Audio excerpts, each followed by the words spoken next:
Well, let's go back to our top story and those talks about talks, whether the US and Iran are advancing in diplomacy and what we can expect to happen next. Let's speak live now to Dan Arbell. He's a scholar in residency at American University, also a former Israeli diplomat here at the US Embassy in Washington. Dan, thanks indeed for joining us here on BBC News. First of all, these rumblings about talks between Iran and the US, what does that mean for Israel? Will they be party to that?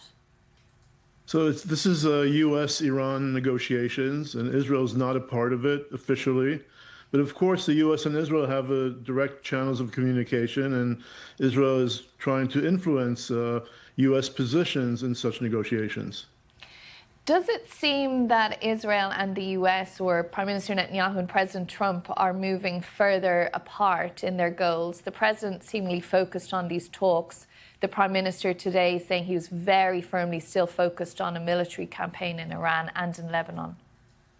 Absolutely. I think that if the two leaders were on the same page when this first started and for the first few weeks, then we see a divergence between the U.S. and Israel right now, as the U.S. certainly has signaled that it's interested in an accommodation to end the war, while Israel certainly wants this to continue until more objectives it has set forth will be accomplished. Israel wants the fight to continue to eliminate more of Iran's capabilities, nuclear, missile, leadership, while the U.S., because of the energy crisis that has been created as the closure of the Strait of Hormuz, is beginning to look at ways to end this. So certainly they're not on the same page right now.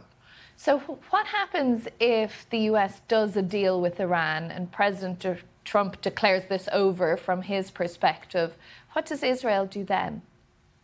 I think Israel will not have a choice but to accept Trump's decision.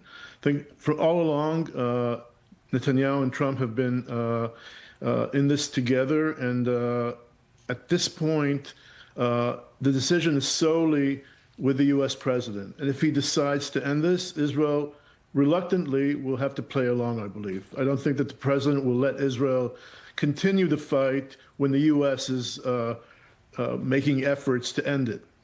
What would that mean for Prime Minister Netanyahu domestically? Because he's obviously spoken about absolutely ending the regime, making sure to get rid of all the members there and anyone who may come afterwards. Whereas we have President Trump talking about how he could do business with this regime, even today saying he might share control of the Strait of Hormuz with the Ayatollah. That certainly puts Netanyahu in a bind because he's been advocating for regime change for many years, and he wants to see regime change.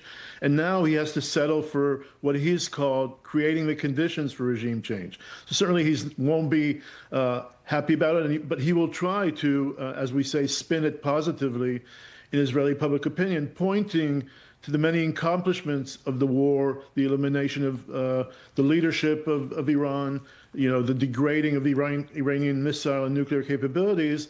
But at the same time, he'll have to, face the reality, which is that he did not achieve all the goals that he was hoping to achieve.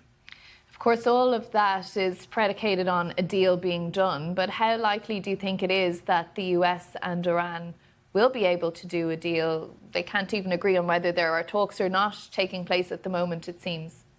I think that it's $1 million question, and I have no answer to that. I can just try and assess that certainly the U.S. with this decision is trying to have all options on the table. On one hand, advance negotiations, and leaving the option that if it doesn't work, then it can go back to striking Iranian targets and putting more pressure on Iran to end this. So hoping to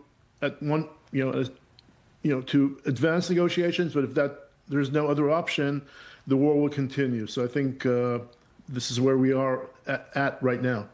Okay, and it seems to be changing by the moment, at least the statements do. Dan Arbell, thank you very much for joining us here on BBC News. Thank you. Good night.